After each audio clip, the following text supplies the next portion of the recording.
Okay, welcome to Susie and Dave and Harmon Family Seder. So we didn't know if we get a chance to get you guys, not tomorrow, but right now it's Thursday night here at 6:45. Sun has just gone down, so it's time to begin our service.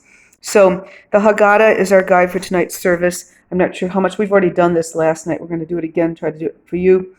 The evening is about telling the story of Passover, a time when the Jews were slaves and became free. I'm just going to read you a few important highlights of this before we start lighting the candles and start the service. Oh, guys, please make sure you have wine. You should have, like here, you're going to have to dip your little finger in the wine like this and put it, on a napkin or something. We do the 10 plagues.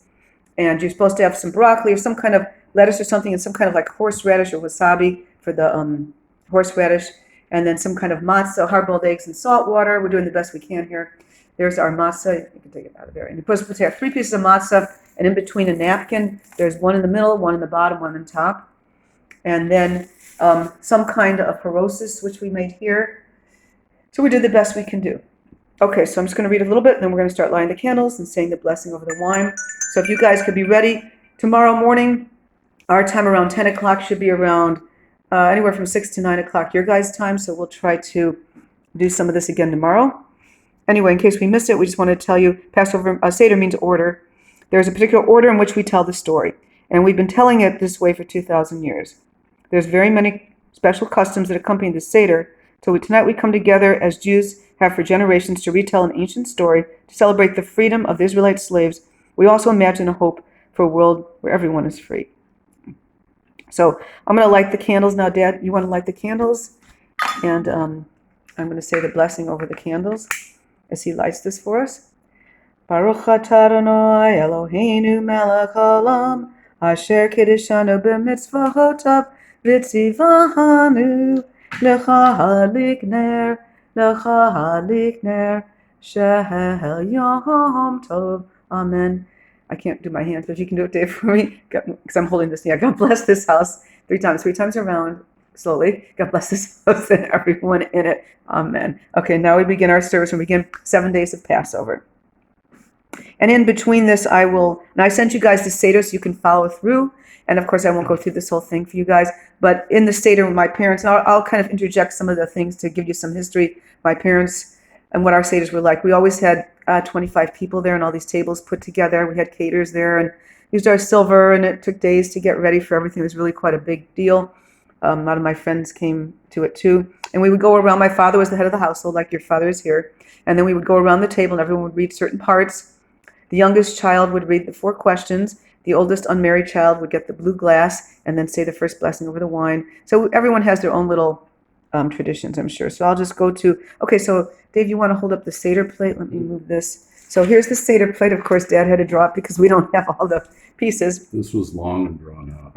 Not that. This is the Seder plate. Put that down. Thank you, Dan. Okay, hold it up, please, in the video. Thank you. Okay, so here's the Seder plate. I'm just going to tell you really fast what some of the things mean. Okay, as you look around, you will see the table filled with things you usually don't find at holiday meals. Each item on this plate is symbolic, okay? Just like everything we do eat in Passover is symbolic and reminds us of something else. This is what's so important. Most important thing is right now is everyone's supposed to be leaning. You're not supposed to be sitting up straight at the table because we want to symbolize that we're free men. Dad's leaning. Okay, lean to the left. Okay, hold on. Don't move that too much. So wait a second. Okay. So anyways, the shank bone. Where's the shank bone? Oh, here's the shank bone. Move your finger, please. Here's the shank bone. Usually my parents would burn a bone, and that's the shank bone, which is symbolic of the lamb offered at Passover sacrifice, okay? The blood of the lamb was used to mark the lintel and doorposts of the Jews' houses during the first night of Passover. The roasted egg, which is over here, and if you've made it, it smells like sulfur. You take an egg in its shell and then you burn it. So this is the festival of sacrifice, meaning biblical time, symbolic of the symbol of mourning to remind us of the destruction of the temple. Now, maror is the bitter herbs, which is over there. Now, this is my father would take a big root of horseradish. It's white, and he would chop it up into little teeny pieces, and we would have to eat a piece of this, okay? And then they used to say that if it really burns your mouth and you have terrible sins, you get rid of them. So that's maror. And that is symbolizing the bitterness of Egyptian slavery and what it did to the Jews. Harosis, which is right down here. This is the apple nuts, cinnamon, wine. And my grandmother would make it, and she would take hours now. She'd take a rolling pin and roll the walnuts really so they're so fine they look like sand, and hours to make this harosis.